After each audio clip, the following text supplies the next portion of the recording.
So today I thought I would talk about how you can make magazines for various guns, including machine guns, during SHTF.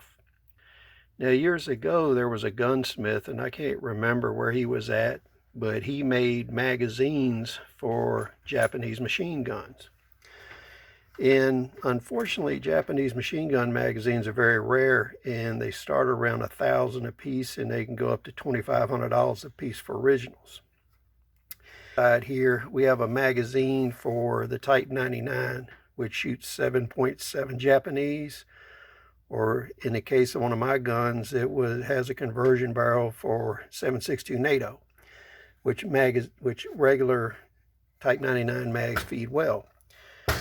So this was a hand-built custom magazine, and I don't know how many hundreds of these he made, but they were well built. And I wanted to show you how he made them so that you can use the same type of technology. So these were welded, and what he did is hand cut the locking tabs in the back, so you can see that. And then he made the floor plates by stamping on a hydraulic press. Or you could salvage those from another caliber of weapon that's common. So for instance, you could take a M14 floor plate, modified for use in a Type 99 machine gun or for the Type 96 machine gun. So the magazine on the right is even rarer. It's a magazine for a Type 96 light machine gun in 6.5 Japanese. Now, the way he made these is he cut slots and then he welded tabs in the sides. On the 6.5 millimeter magazine, he used more of a matte finish, so you can actually see the tabs that he cut better. So what he did is he cut weld tabs, and he would weld along the seams of the magazine.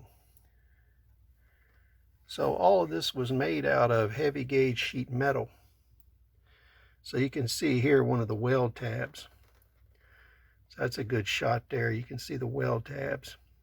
So he didn't continuously weld the magazine down the entire body. He basically made 4 or 5 1-inch spot welds. And then he cut holes in it so you can see how many rounds you had left. This was fully loaded. This was 5 rounds left. In this one, he used a hot bluing on. This one was more of a matte finish. I'm not sure what he did on this one for a finish. It kind of looks like Ospo blue to me. And then the floor plates, you can see they were handmade. And you can see how he made tabs in the bottom of the magazines.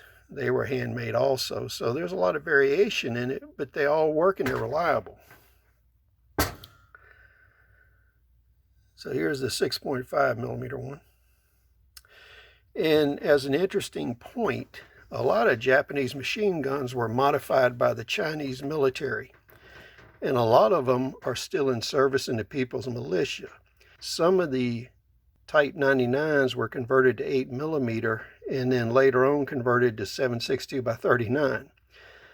Most of the Type 96s were converted to shoot 7.62 by 39, and when they made these conversions, they actually made adapters to use AK-47 mags and drums on those guns. So as you can see, the life of a weapon and whether it's obsolete or not is really irrelevant in a survival situation. So if you have weapons you recover or you have weapons that you need additional magazines for, you can go to Lowe's or Home Depot or anywhere else and get heavy gauge sheet metal and make your own magazines. Please comment, rate, subscribe. See you on the next video.